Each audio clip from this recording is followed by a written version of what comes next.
today's I want to use this collection of panels and draw the heron a number of times in different poses, and I think this bold swoop might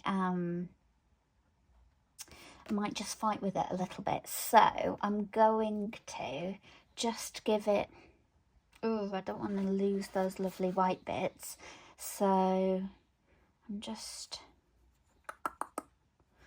let's go with some lemon yellow.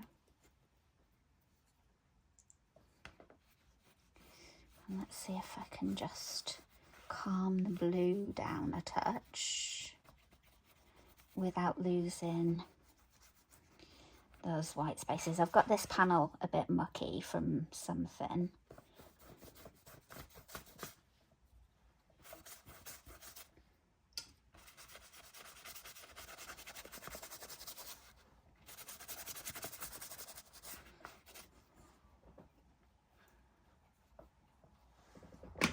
Then I'm going to go in with a tiny bit of white as well.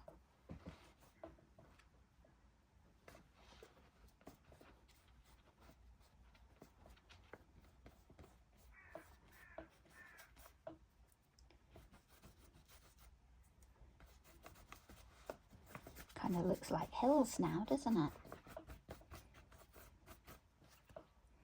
Right. And today I'm just going to be using my wolf pencil and drawing in line rather than shape, rather than tone, just line today. So it's nice and quick. Okay.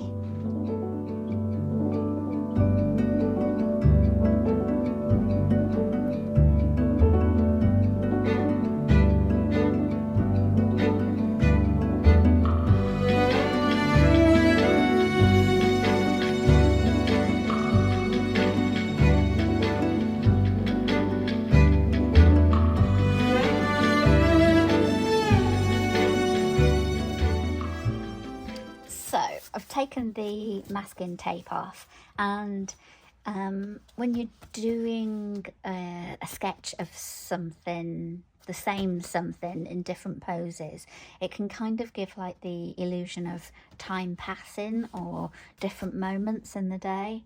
And my personal preference is for the comedy with a heron, like this, stood on one leg or just about to leave the scene, or looking, what are you doing? Or looking down at something. I prefer these less. This is all right, nice strong shape, bit of toe nibbling going on. But it's interesting that the ones I prefer are when I've warmed up.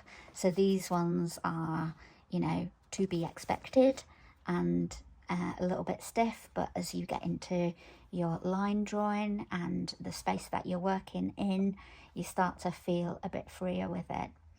And so this is a good exercise to do when you're considering either telling a story where time is passing, or telling the story of a journey, or even just different points of view, different perspective. And it could be by doing this exercise you realize that actually you prefer this kind of character to this type of character.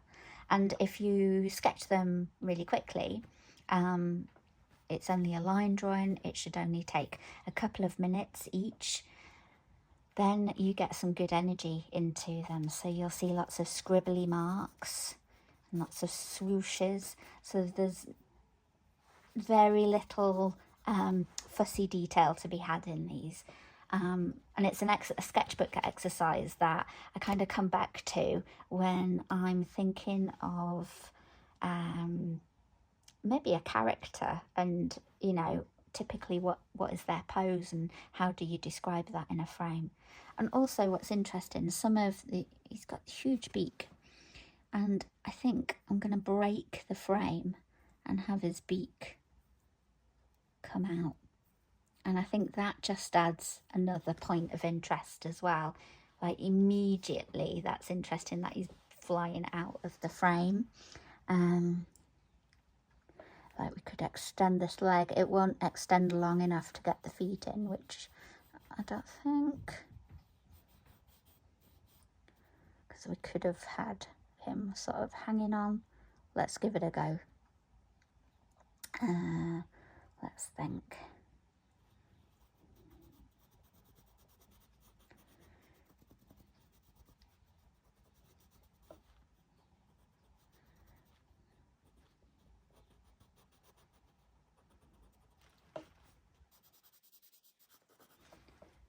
And this one's definitely out of the frame as well, isn't it? It was quite a tricky space. This one looks a bit toucan-ish because the beak looks a bit wide.